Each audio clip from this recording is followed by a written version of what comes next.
தென்காசி மாவட்டம் சுரண்டை நிலைய எல்லைக்கு உட்பட்ட திரிகுடபதி கிராமத்தில் விவசாய கிணற்றில் அருகே இருந்த பம்பு செட்டில் குளிக்க சென்றபோது கால் தவறி கிணற்றில் விழுந்த 75 வயது மூதாட்டி என்ற தகவல் கிடைத்தவுடன் சுரண்டை தீயணைப்பு மற்றும் மீட்பு பணிக்குழுவினர் சென்று பார்த்தபோது சுமார் 70 அடி ஆழமுள்ள கிணற்றில் 50 அடி வரை தண்ணீர் இருந்தது.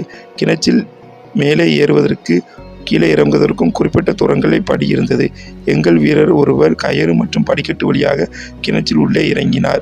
மேலே உள்ள வீரர்கள் நாங்கள் உயிர் மீட்பு அழைப்புக்கு பயன்படுத்தப்படும் கூடையினை கிணற்றில் உள்ளே இறக்கினார்கள். உள்ளே இருந்த அந்த வீரர் பாட்டியை அந்த கூடையில் பத்திரமாக வைத்து பின்னே மேலே உள்ள வீரர்கள் பாட்டியை மேலே தூக்கும்போது பாட்டிக்கு பயம் இருக்கக்கூடாது என்பதற்காக கண்களை மூட சொன்னார்கள்.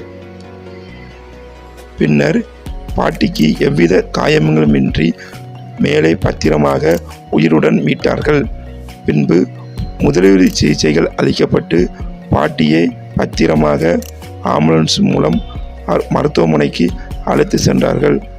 பாட்டிக்கு எவ்வித காயமுமின்றி பத்திரமாக மீட்டதை அங்குள்ள மக்கள் ஆச்சரியத்துடன் பார்த்தார்கள்.